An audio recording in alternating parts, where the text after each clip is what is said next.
Esta charla lleva por título El evangelismo y las órdenes mendicantes e intenta hacer una síntesis apretada sobre la novedad que significó para la Iglesia la aparición de las órdenes mendicantes. Por evangelismo se entiende la propuesta de retornar al Evangelio, que surge con mucha fuerza a fines del siglo XII,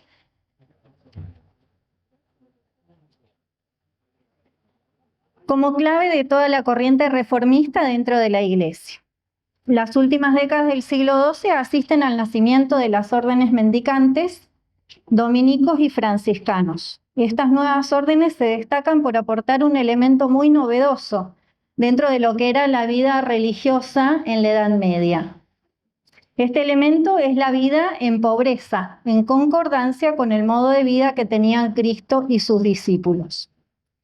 No es azaroso que tanto Santo Domingo de Guzmán como San Francisco de Asís, sin conocerse, hayan tenido esta inclinación.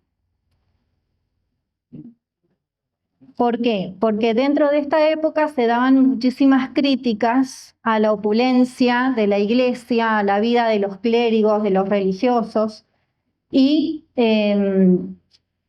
se promovía una vida ascética, de penitencia. Podemos decir entonces que las órdenes mendicantes y su propuesta de retorno al Evangelio nacen en la efervescencia religiosa y social de una cristiandad sacudida por las olas de las preocupaciones desmedidas por los asuntos temporales, el amor exacerbado al dinero y al poder, sacudida también por los vientos de la herejía, cátaros valdenses, el milenarismo de Joaquín de Fiore, muchas de estas herejías no tienen nada que envidiar a la posterior herejía luterana del siglo XVI. Entrada la Edad Media en el siglo XII, el clamor por la reforma es casi ensordecedor. En medio de toda esta agitación, dominicos y franciscanos dan con la clave que permitirá renovar a la Iglesia y la sociedad cristiana. Y esta clave es el retorno al Evangelio, el evangelismo, la vida cristiana al son de las bienaventuranzas. Pero no todo es color de rosa. Las novedades de estas órdenes mendicantes provocan críticas encendidas, resistencias y tenaces oposiciones de un lado y de otro exageraciones, incomprensiones y tergiversaciones, a las que tanto dominicos como franciscanos deben responder. Para los dominicos fue un poco más sencillo o más rápido, quizás, si bien la oposición fue más intensa. A los franciscanos les costó muchísimo más dirimir este tema de la pobreza. Entonces, esta clase tiene como objetivo observar cuál es el gran aporte de Santo Tomás a toda esta corriente reformista de la Edad Media y ver cómo ese aporte trasciende los límites temporales medievales y pervive como riqueza para la Iglesia de todos los tiempos. Bueno, vamos a iniciar entonces. Yo he estructurado la clase a través de una serie de preguntas, ¿sí? Vamos a retrotraernos un poco en el tiempo, como vamos a hablar de la vida religiosa en la Edad Media, vamos a volver un poquito para atrás y vamos a ver cuáles eran las formas de vida religiosa que surgen en la Edad Media y, brevemente, las sucesivas reformas que se fueron dando. Bueno, ¿qué formas de vida religiosa surgen en la Edad Media? Desde los comienzos del cristianismo hay una intención de imitar la vida de Cristo y la vida de sus discípulos, y desde siempre existió esta tendencia, ¿no?, a retirarse a una vida ascética, una vida dedicada a la oración. Durante los siglos IV y V, esta vida ascética tiene muchísima difusión en la aristocracia romana. Y surge, una de las reglas que surge en este contexto es la regla de San Agustín. San Agustín de Hipona hace una regla de vida, no es estrictamente monástica porque no son monjes, esta regla la propone para sacerdotes, ¿sí?, para seglares, que quieren vivir en comunidad.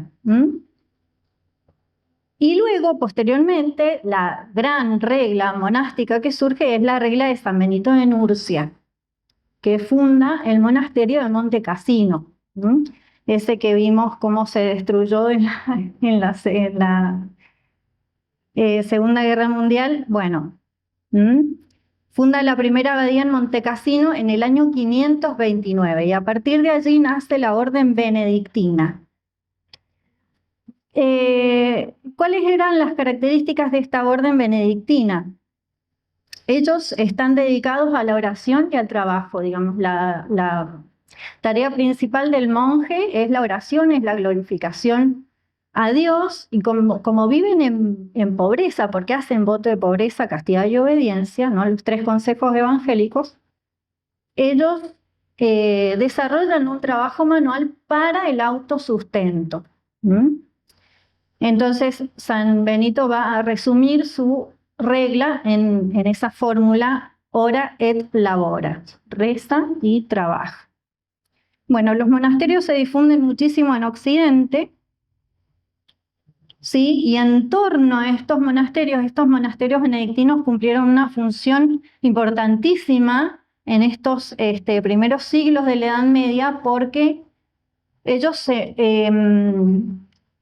se convierten en el foco de cultura. Ellos van a conservar, los monjes benedictinos van a conservar en sus monasterios toda la cultura que se había desarrollado, greco, latina, cristiana, los padres de la iglesia, todos. Es decir, nosotros tenemos acceso a los textos antiguos de Platón, de Aristóteles, de los poetas antiguos, gracias a los monjes benedictinos que en el escritorio las copiaban y las copiaban y las copiaban, con una fidelidad absoluta, ¿no? Entonces ellos conservan toda esta cultura, los padres de la iglesia, bueno, la Sagrada Escritura, por supuesto, y van a ser también focos de civilización, es decir, donde se funda un monasterio van a empezar a surgir poco a poco poblados alrededor.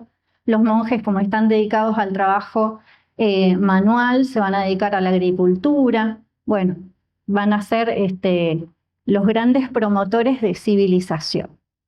Pero ¿qué pasa? Esto va a entrar en crisis.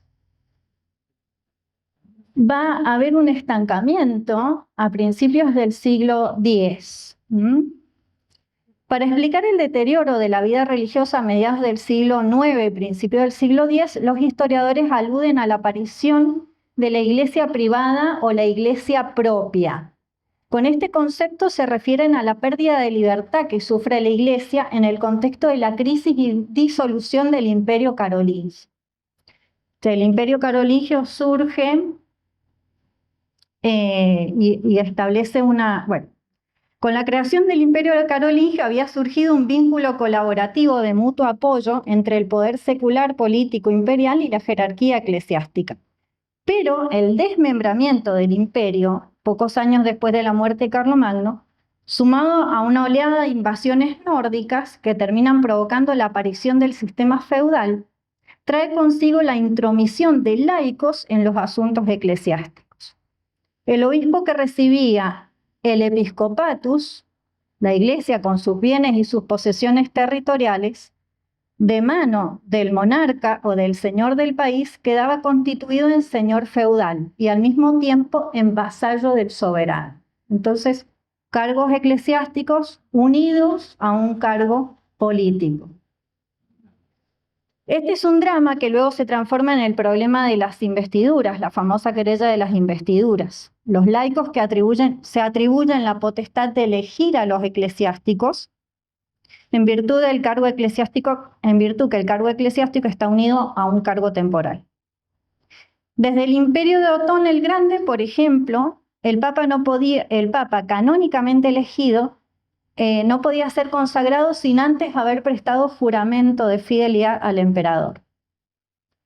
La Iglesia en general y el papado en particular deben luchar contra las presiones de la nobleza, que en no pocas ocasiones es la responsable de la muerte de los papas, y contra dos grandes males anejos a esto, la simonía, es decir, la venta de cargos eclesiásticos o investidura laica, y el nicolaísmo, que es el concubinato de los prelados, ¿no? Eran dos cuestiones que estaban eran dos males que se habían difundido muchísimo dentro de la iglesia.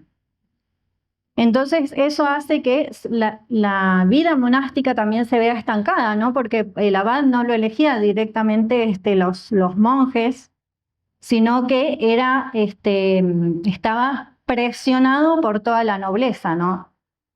Y las familias aristocráticas hacían también sus juegos de poder y sus alianzas para poner en el cargo de abad a un hijo, a un sobrino, etcétera, etcétera. Bueno, entonces viene la reforma de Cluny. Cluny es un monasterio que surge a partir de la donación que hace Guillermo de Aquitania, un duque, dona las tierras que él había recibido como herencia. Esas tierras están exentas del pago de impuestos y las dona para la fundación de un monasterio benedictino, pero pone en la carta de su fundación, ¿no? en el documento de donación, pone una cláusula que esa donación la hace a la cátedra de San Pedro, ¿no?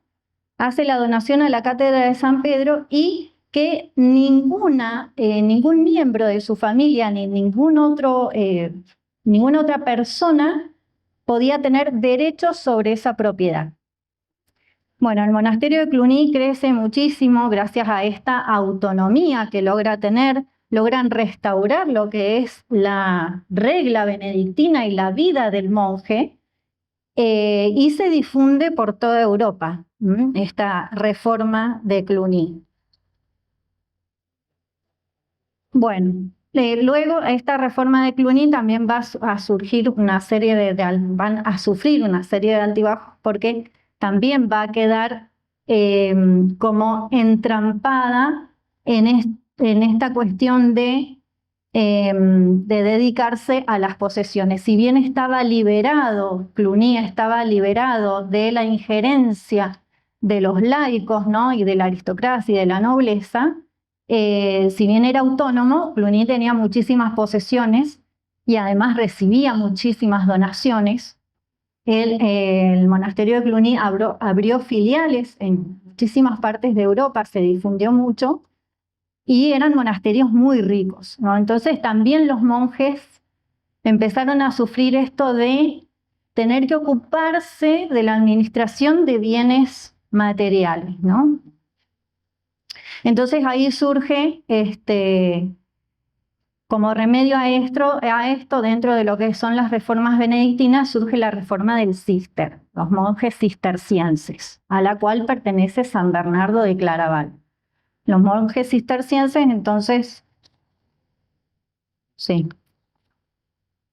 La iba a mencionar más tarde. Bueno, los monjes cistercienses van a reformar esta vida.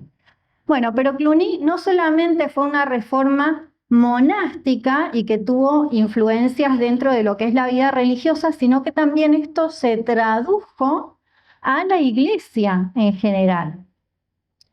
Como vimos anteriormente, entre los siglos IX y X, el clero se sumerge poco a poco en un gran relajamiento de las costumbres y la piedad. En la base de todas estas miserias estaba, evidentemente, la mediocridad de la recluta. Un clero mal preparado, degenerado en sus elementos inferiores por una vida de principios inciertos, contaminado en sus miembros superiores por las influencias laicas, estaba mal armado para defenderse contra las dos tentaciones del hombre, la de la carne y la del dinero. El amancebamiento de los clérigos estaba bastante difundido. Daniel Robs, por ejemplo, un historiador francés, comenta que siguiendo los textos oficiales de la iglesia de la época en los que se reprende al clero, se podría hacer una antología de las malas costumbres de clérigos y obispos. Allí se señala que muchos clérigos asistían muy poco a los oficios, que muchos embarullaban las palabras en la liturgia porque no sabían nada acerca de lo que allí se expresaba, que participaban en orgías y que a veces en la iglesia se entonaban canciones no santas. Estas situaciones merecen una acción enérgica y firme. Este es el papel que juega el Papa Gregorio VII, un gran artífice de la Reforma. Él conoce muy bien la obra de Cluny porque él se ha criado en un monasterio cluniaciense. Y luego influyó tuvo un cargo dentro de lo que era la curia pontificia antes de ser elegido papa. Él influyó en los papas anteriores a él, ¿no? Por lo tanto, en esta época se puede dar, digamos, los papas van a tener un criterio general a la hora de condenar la simonía y el nicolaísmo. El Papa Nicolás II, por ejemplo, en el Sínodo Lateranense, emitió un decreto en el cual se sancionaba a los sacerdotes en concubinato. Se les prohibía celebrar misas, se les imponían diversas penas y censuras, se aconsejaba al clero la vida en común, se condenaba la simonía y toda clase de investidura laica, y sobre todo se regulaba definitivamente la elección del pontífice romano, sustrayéndosela a la prepotencia del emperador y de las violentas intromisiones de la nobleza romana. Bueno, y en la imagen, por ejemplo, vemos a Enrique IV ante Gregorio VII. Ellos tuvieron toda esta controversia, ¿no? Es la famosa querella de las investiduras, que se le llama. Llegado a ser elegido papa, muy a su pesar, Gregorio VII elabora unas decretales en el mismo tono que en sus antecesores, pero no se contenta con las palabras y está decidido a ponerlo en ejecución. Entonces manda legados a todas partes de Europa para que sus leyes se cumplan, ¿no? Bueno, Enrique IV lo que va a hacer es desoír absolutamente las leyes del Papa, por lo tanto va a ser excomulgado. Él vuelve, como estaba perdiendo imagen política en el imperio, vuelve, va a Roma, quiere pedirle perdón al Papa, le pide perdón, esa es la escena que está representada ahí. Bueno, el Papa le levanta la excomunión, vuelve al imperio, al Sacro Imperio, y vuelve a cometer los mismos errores, presionar a los obispos para que, digamos, sigan su política.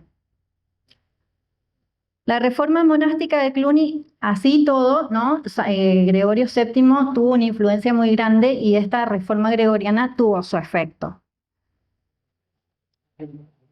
Tiene su influjo positivo en el logro de la tan ansiada libertad de la Iglesia. Pero esto no impidió que los monasterios cluniacienses cayeran bajo el peso de las preocupaciones mundanas, a lo cual le va a poner remedio la reforma cisterciense. Bueno, y así llegamos al siglo XII. ¿Qué ocurre en el siglo XII? ¿Y por qué el siglo XII también presenta sus demandas respecto a una reforma de la Iglesia? El siglo XII presentó nuevos desafíos a la vida religiosa. En la cristiandad se operan transformaciones sociales y culturales de gran relevancia. El sistema feudal como tal comienza a resquebrajarse. Se vivencia un traspaso del campo a la ciudad, de lo rural a lo urbano. Las ciudades crecen y se rejuvenecen, aumenta la capacidad de circulación en los territorios. Aparecen los grupos de comerciantes como nuevos actores sociales.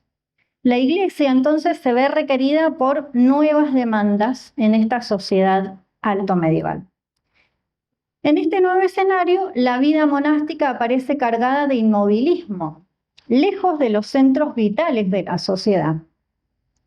Por otro lado, el enriquecimiento de la Iglesia ya no representa un dato que pueda satisfacer las necesidades pastorales de la gente.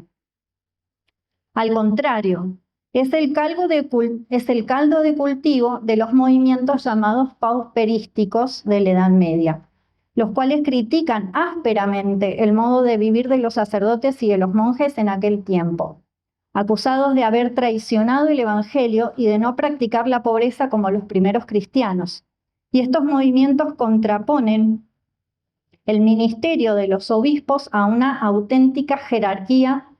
Contraponen al ministerio de los obispos una auténtica jerarquía paralela. Es decir, estos movimientos pauperísticos que nacen critican la jerarquía eclesiástica y en muchos de ellos empieza a surgir como nuevas estructuras, ¿no? Una jerarquía paralela. Además, para justificar sus propias opciones, difunden doctrinas incompatibles con la fe católica. La sociedad europea se ve agitada por movimientos seglares, sin base doctrinal, sin cauce jurídico, que pueden conducirla al borde del abismo. Uno de los peores fenómenos que aparecen en esta línea es la herejía de los cátaros o albigenses. Allí tenemos el mapita de lo que era el reino de Francia. Lo que ustedes ven en amarillo es la región del Languedoc, el condado de Toulouse, donde surge esta herejía, ¿no? La herejía de los cátaros o albigenses. ¿Y en qué consistía la herejía de los cátaros o albigenses? Es una herejía muy grave y sumamente peligrosa, porque los cátaros tienen como punto de partida una visión dualista. Digamos, el bien y el mal. El bien está representado por lo espiritual. Todo lo que es espiritual es bueno y todo lo que es material es malo, ¿no? Esto es como una reminiscencia del maniqueísmo al cual había adherido San Agustín hacía muchísimos siglos atrás. Esto es como un rebrote del maniqueísmo. Entonces, si el mal está identificado con lo material, todo lo que es el cuerpo es malo. La tierra, las posesiones son malas, ¿sí? Y para decirlo brevemente, ¿hasta qué punto llegan? Hasta criticar o despreciar el tema de los sacramentos, o sea, los sacramentos en la iglesia. ¿Por qué? Porque justamente los sacramentos se valen, es decir, la gracia se vale de un elemento material, el agua en el bautismo, el pan en la Eucaristía, para transmitir la gracia, ¿no? Entonces, ellos al identificar lo malo, lo material con lo malo, entonces no es una simple crítica a las posesiones de la iglesia, sino que van muchísimo más allá. Y empiezan a generar como una iglesia paralela, porque ellos tienen sus propias estructuras, ellos tienen, por ejemplo, el grupo de los puros. Cátaro significa puro. Entonces, digamos, los jefes de esta herejía son los puros, y ellos viven una vida ascética, una vida de penitencia, de despojo. Y los que no son puros, que serían el común de los mortales, están como impedidos de la purificación, ¿sí? Entonces se tienen que contentar con seguir la doctrina de los puros, ¿sí? También tienen sus propios ritos, y no solo eso, sino que fue gravísimo también porque la herejía de los cátaros no se difundió solamente entre la gente, el pueblo, ¿no? Sino que a esta herejía adhirió la aristocracia y la nobleza de prácticamente todo el condado de Toulouse. El conde de Toulouse, Raimundo VI, adhirió a esta herejía, apoyó a los cátaros, entonces pasó a ser, digamos, en el reino de en el reino de Francia una cuestión de Estado, ¿sí? Una cuestión política. Bien. Bueno, en este contexto entonces tan agitado surgen las órdenes mendicantes,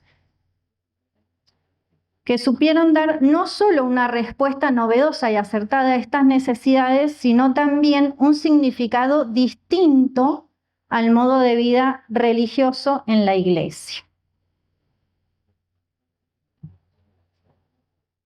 Bueno, ¿por qué la orden de los predicadores supuso una respuesta novedosa a la necesidad de reforma? La orden de los predicadores, a la cual pertenece Santo Tomás, fue fundada por Santo Domingo de Guzmán. Santo Domingo de Guzmán era originario del reino de Castilla, Burgos. En Burgos nació en 1170. Él es sacerdote y le dan un cargo junto al obispo Diego de Acevedo. Ellos reciben un encargo del rey de Castilla en ese momento, tienen que ir como embajadores a hacer una visita diplomática a las Marcas, que eran los límites del antiguo imperio carolingio, y en este viaje pasan por el condado de Toulouse y ahí se encuentran con la herejía de los albigenses. Entonces, Santo Domingo de Guzmán queda muy impresionado, él empieza a predicar a los herejes y ve muy difícil poder revertir esta situación, ¿no? Logran algunas conversiones, pero ven que el daño que está produciendo la herejía es muy grande.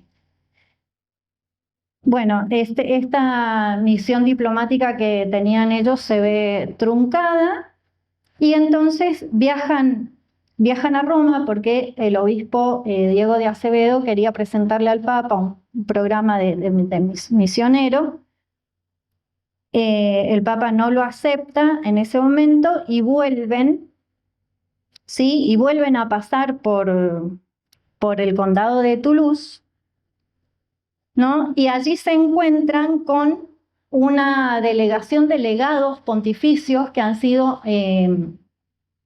enviados por el Papa para mitigar la herejía cátara. ¿Sí?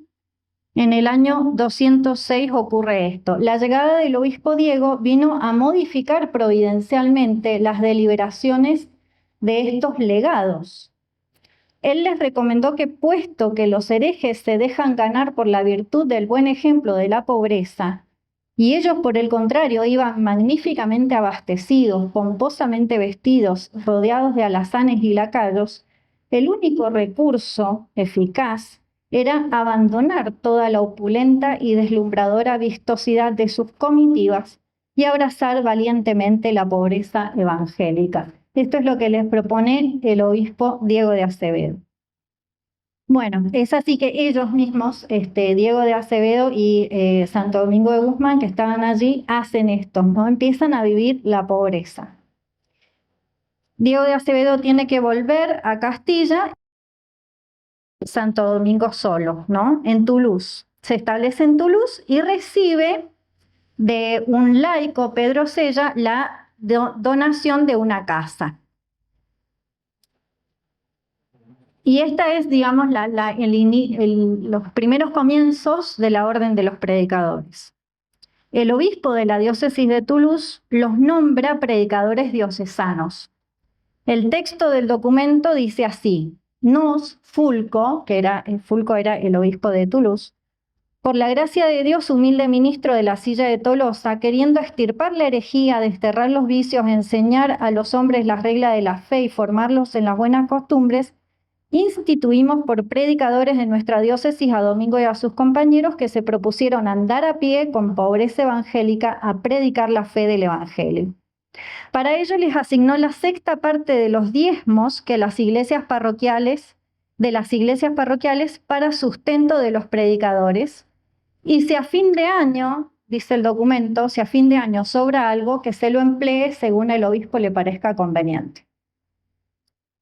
Bueno, entonces así empieza a formarse esta orden de los predicadores, ¿no? Luego ellos, hay un grupo de mujeres que se convierten del catarismo, se convierten al cristianismo, vuelven a la iglesia. Ellas necesitan ser protegidas porque, digamos, los cátaros eran muy violentos también cuando alguien no seguía sus doctrinas, y ellas necesitan ser protegidas. Entonces Santo Domingo de Guzmán funda el monasterio de Prulla, que sería como la primera comunidad fundada por él, primera comunidad femenina. Bueno, en 1215 presenta al Papa la regla de la orden. A fines de ese año es autorizada Y luego, digamos, él a sus compañeros, ¿no? A los frailes, ellos comienzan a llamarse frailes porque no son monjes, ¿no? Es otro género de vida totalmente diferente. No son sacerdotes comunes ni son monjes. Entonces a los frailes los envía a predicar, ¿sí? A distintas partes de Europa. Bueno, y en 1221 muere Santo Domingo de Guzmán el 6 de agosto en Bolonia. Con una elección totalmente original en la historia de la vida consagrada, los miembros de esta orden no solo renuncian a la posesión de bienes personales como hacían los monjes de la antigüedad, sino que ni siquiera quieren que se ponga a nombre de la comunidad terrenos y bienes inmuebles. Así pretenden dar testimonio de una vida extremadamente sobria, para ser solidarios con los pobres y confiar únicamente en la providencia. Vivir cada día de la providencia y de la confianza de ponerse en las manos de Dios. Ante las herejías y las ácidas críticas a la jerarquía eclesiástica, la creación de la Orden de los Predicadores y la vida de los primeros frailes demuestran que era posible vivir la pobreza evangélica, la verdad del Evangelio como tal, sin separarse de la Iglesia. Muestran que la Iglesia sigue siendo el lugar verdadero, auténtico del Evangelio y de la Escritura. Más aún, Santo Domingo y San Francisco sacaron la fuerza de su testimonio precisamente de su íntima comunión con la Iglesia y con el papado, ¿no? Ellos se ponen al servicio de la Iglesia. Y el objetivo específicamente de la Orden de los Predicadores era la predicación. La novedad de las órdenes mendicantes no radica solamente en la cuestión de la pobreza y la vivencia de los consejos evangélicos, sino también en su vinculación con el laicado y en la estructura organizativa que estas órdenes adoptaron. En relación a la primera cuestión, Benedicto XVI señala que no pocos fieles laicos que vivían en las ciudades en vías de gran expansión, deseaban practicar una vida cristiana espiritualmente intensa. Y a esta necesidad sabe responder la Orden de los Predicadores, ¿no? Bueno, y la Orden de los franciscanos también, ¿no? Ellos crean la tercera orden, ¿no? Los terciarios, que son justamente laicos que quieren vivir una vida ascética, una vida según el Evangelio, pero no están apartados del mundo, sino que están en el mundo. También los predicadores se convierten en consejeros y en guías espirituales de los laicos. En cuanto a la estructura organizativa, las órdenes mendicantes también fueron novedosas. El elemento organizativo no es ya el monasterio, sino el vínculo filial entre el maestro general y los frailes. Los mendicantes no son predicadores itinerantes, organizados en provincias que responden más a los vínculos entre frailes y priores que a la delimitación territorial. Esto permite darle aire al inmovilismo que estaba atravesando la vida religiosa contemplativa, arraigada en los monasterios. Dice Benedicto XVI, con otra decisión totalmente innovadora, las órdenes mendicantes abandonaron el principio de estabilidad clásico del monaquismo antiguo para elegir otra forma. Frailes menores y predicadores viajaban de un lugar a otro con fervor misionero. En consecuencia, se dieron una organización distinta respecto a la mayor parte de las órdenes monásticas. Bueno, esta flexibilidad hizo posible el envío de frailes más adecuados al desarrollo de misiones específicas. Así, las órdenes mendicantes llegaron a expandirse al norte de África, a Oriente Medio y al norte de Europa. Esto hizo posible la renovación del dinamismo misionero. Y una última consideración que podemos hacer respecto al aporte de las órdenes mendicantes es la tarea de la predicación, objetivo prioritario de la Fundación de Santo Domingo, en vistas al cual se dispuso el trabajo intelectual, el estudio y la contemplación como instrumentos ineludibles para el desarrollo de la predicación. El estudio adquiere todo su relieve al servicio del anuncio del Evangelio. Por esto, Santo Domingo se ocupa de enviar a sus frailes a las mejores universidades y de prepararse con los mejores maestros del momento. Y justamente es en el ámbito universitario donde comienzan las resistencias a esta nueva forma de vida religiosa. Cuando inician las controversias, Santo Domingo de Guzmán ya había muerto, pero en su orden ingresa Santo Tomás de Aquino, quien trae la luz para discernir lo bueno y disipar la oscuridad del error. ¿Qué pasaba entonces en las universidades? En la Universidad de París, ¿no? Donde empieza toda esta cuestión. La querella entre profesores seglares y religiosos estalla cuando los frailes pretenden acceder a las cátedras universitarias. Los canónigos de París ven que el profesorado, hasta entonces homogéneo, se encuentra expuesto a la incorporación de los mendicantes. Varios profesores de la universidad ingresan a las órdenes mendicantes, pero conservan justamente sus cátedras. Es entonces cuando surge una facción seglar anti-mendicante en la Universidad de París.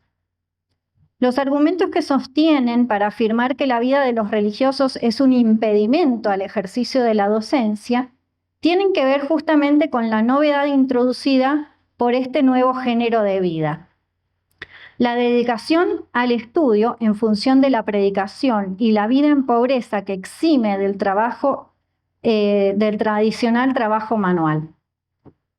Se ha argumentado también que en esta disputa podrían haber ciertos intereses vinculados a los réditos económicos de los maestros seglares que los maestros seglares tenían en sus cátedras.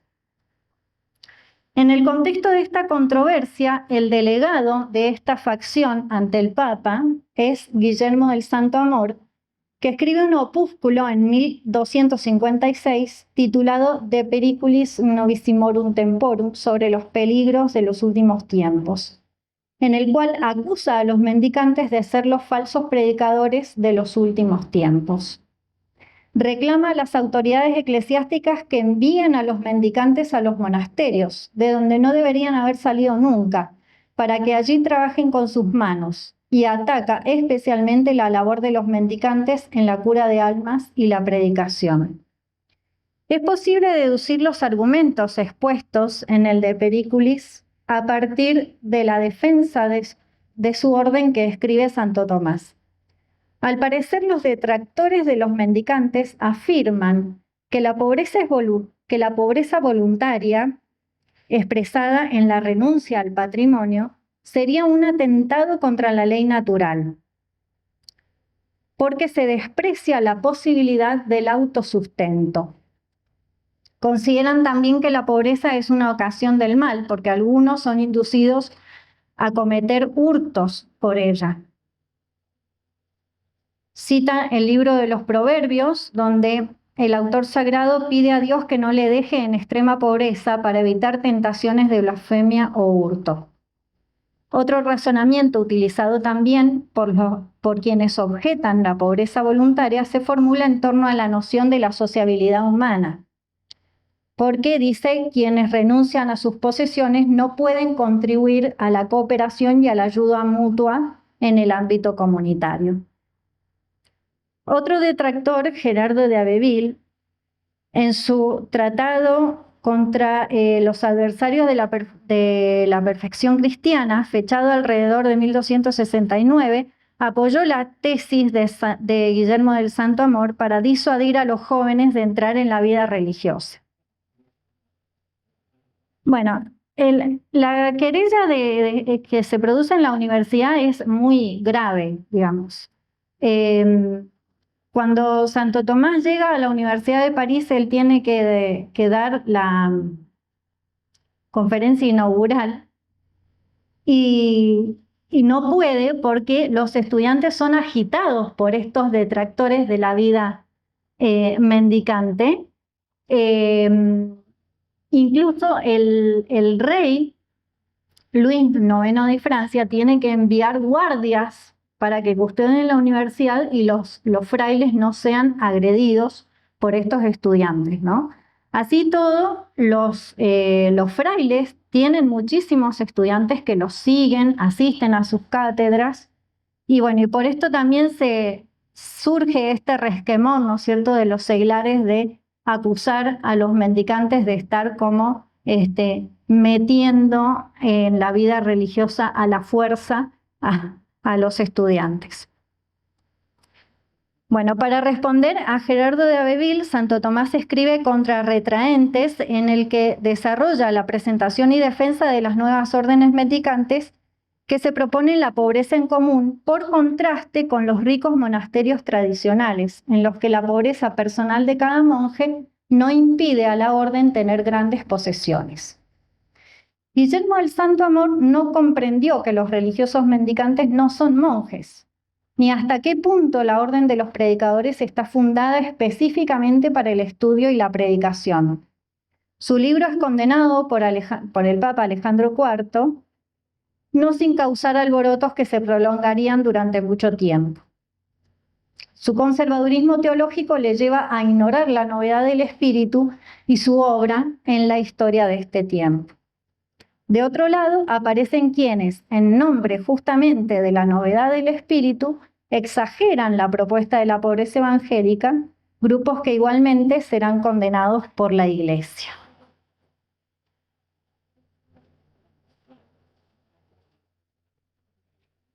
Bueno, ¿cuáles son los argumentos de quienes defendían la pobreza evangélica, pero de modo exagerado?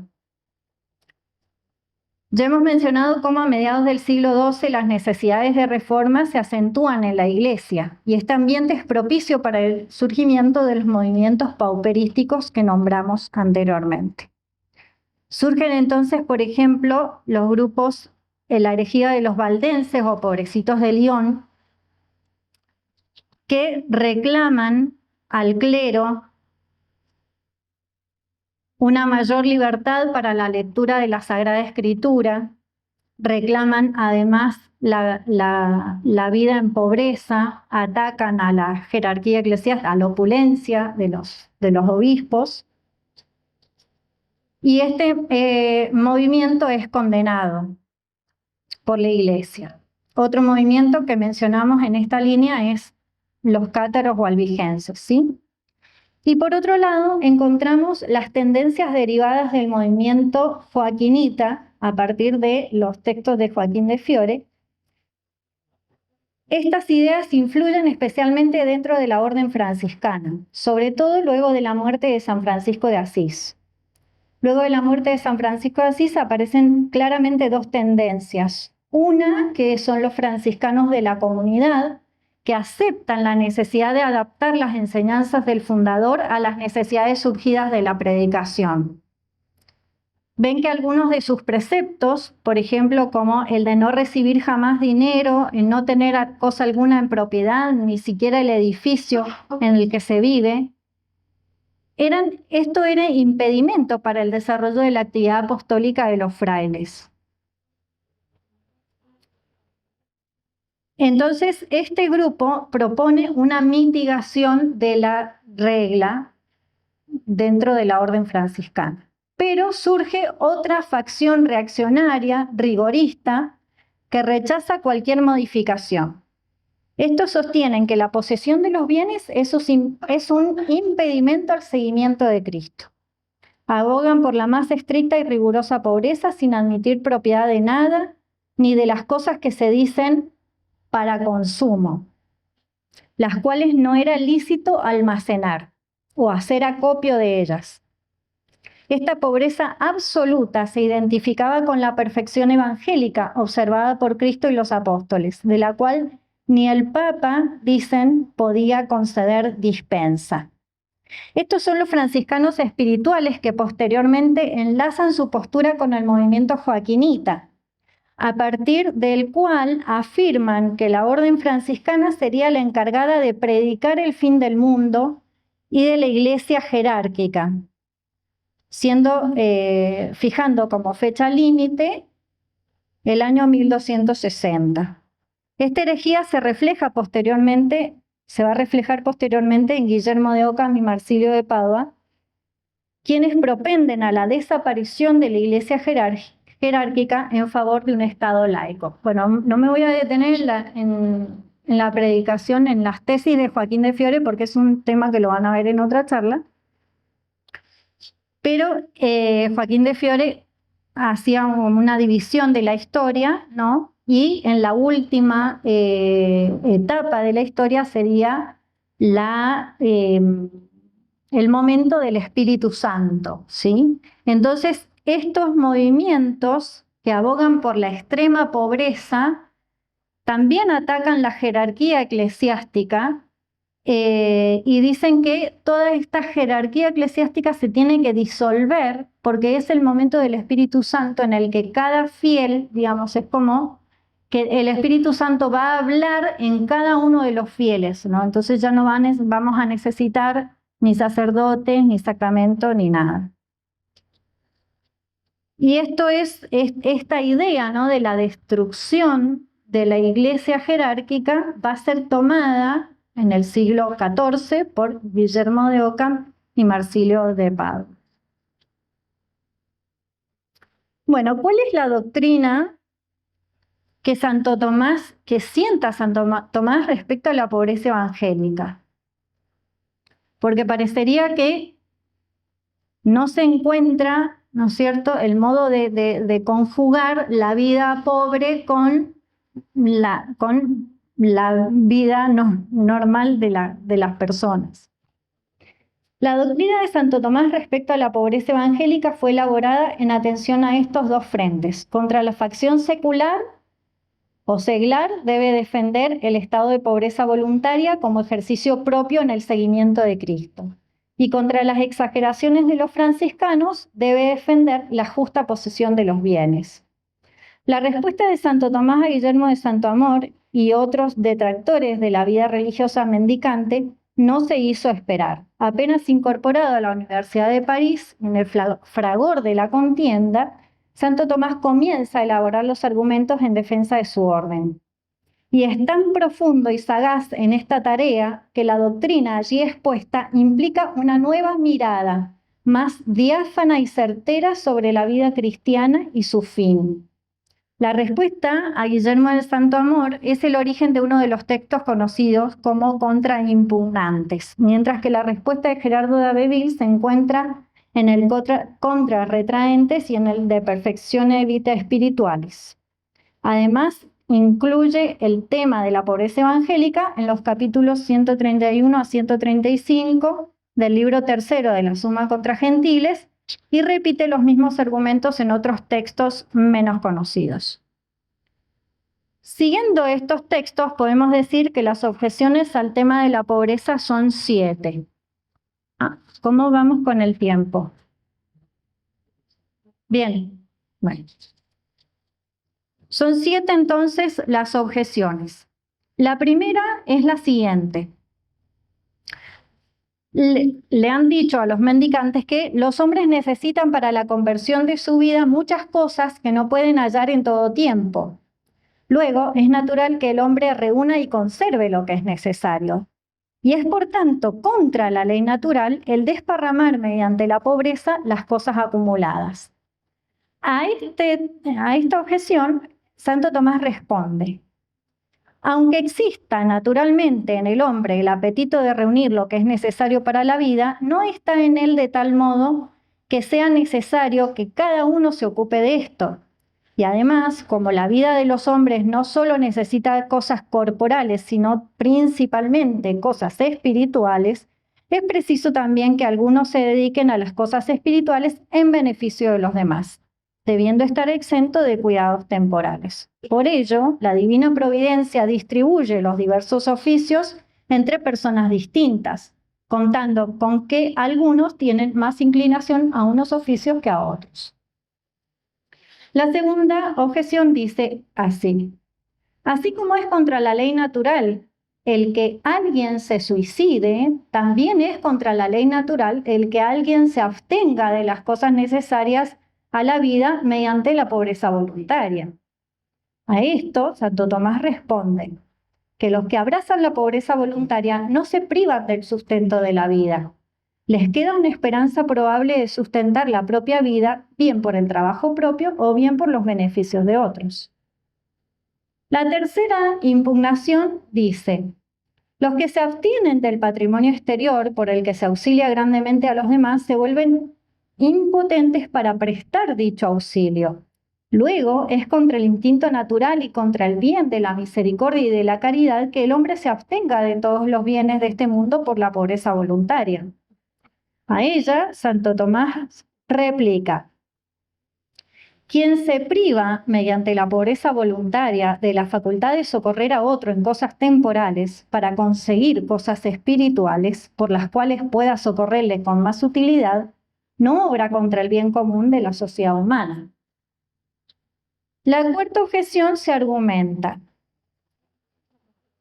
si poseer los bienes de este mundo es malo, pero es bueno librar al prójimo del mal, y malo es inducirla a él, será malo en consecuencia dar a un indigente los bienes de este mundo y bueno el quitárselos a quien los posee, cosa que sería incongruente. No es así, contesta Santo Tomás. Las riquezas son cierto bien del hombre, en cuanto se ordenan al bien de la razón, mas no lo son por sí mismas, por lo cual nada impide que la pobreza sea mejor si por ella se ordena alguno a un bien más perfecto. En quinto lugar, presenta la siguiente objeción. La pobreza es una ocasión del mal porque algunos son inducidos por ella a cometer hurtos, adulaciones, perjurios y otras cosas semejantes. Sin embargo, responde Santo Tomás, no debe despreciarse la pobreza por ciertos vicios que ocasionalmente proceden de ella alguna vez. Y seguidamente advierte que ni la riqueza, ni la pobreza, ni ningún bien exterior han de juzgarse como absolutamente malos, sino que es malo el uso que de ellos se hace. Y si se utilizan mal, cuando el hombre no usa de ellos según las reglas de la recta razón. La sexta objeción que se les ha planteado propone esta dificultad. La virtud consiste en el medio. Uno y otro extremo resultarán viciosos. Respecto a la virtud de la liberalidad, el dar lo que se debe darse y retener lo que hay que retener, según la recta razón, la avaricia es un vicio por defecto porque se retiene lo que no se debe. La prodigalidad o el derroche lo es por exceso, porque no se retiene nada. Esto último hacen los que siguen voluntariamente la pobreza, y por consiguiente esto es vicioso y parecido a la prodigalidad. Santo Tomás indica que este argumento no es válido, porque el medio de la virtud no se toma según la cantidad de las cosas, sino según la regla de la razón, que no debe sobrepasarse ni quedarse por debajo. La regla no solo mide la cantidad de las cosas que se usa, sino también la condición de la persona, su intención, la oportunidad del lugar y el tiempo y otras circunstancias semejantes que se requieren para los actos virtuosos. En la pobreza voluntaria no se obra con prodigalidad, porque se hace por el fin debido y observando las debidas circunstancias. Por último, la séptima objeción. Guillermo del Santo Amor toma las palabras de la Escritura. No me des ni pobreza ni riqueza, dame solo lo que he de menester, no sea que si me harto me incline a negarte y diga quién es el Señor, o que necesitado robe y perjure en nombre de Dios. En cuanto a esta objeción, Santo Tomás nota que las palabras de Salomón que se aducen no son contrarias, porque se ve claramente que habla de una pobreza impuesta, que suele ser ocasión de hurto. A medida que Santo Tomás va respondiendo a los ataques que formulan a su orden, va madurando en su doctrina los argumentos y las consideraciones acerca de la pobreza voluntaria, hasta llegar a vincular el seguimiento de Cristo en los 3 consejos evangélicos con la vida de perfección cristiana y la bienaventuranza. Fiel a su metodología, que consiste en que para extirpar radicalmente el error es necesario encontrar su raíz u origen, Santo Tomás hace una consideración nueva. y este es el primado absoluto de la caridad, que le otorga a la pobreza un papel relativo. Dice en el de Perfecciones: si examinamos atentamente las palabras del Señor, podemos ver que no es en el abandono de las riquezas donde ha situado la perfección. Simplemente es un camino que conduce a ella. Así lo demuestra su manera de hablar cuando dice: si quieres ser perfecto, ve, vende cuanto tienes, dáselo a los pobres y luego sígueme. Lo que quiere decir que la perfección consiste en seguir a Cristo y que la renuncia a las riquezas conduce a este camino. La distinción entre el fin y el medio está pues situada definitivamente, y esta tesis de la pobreza como instrumento de perfección desembocará en la fórmula definitiva de la suma. La perfección no consiste esencialmente en la pobreza, sino en el seguimiento de Cristo. La pobreza es como un medio o ejercicio que permite llegar a la perfección.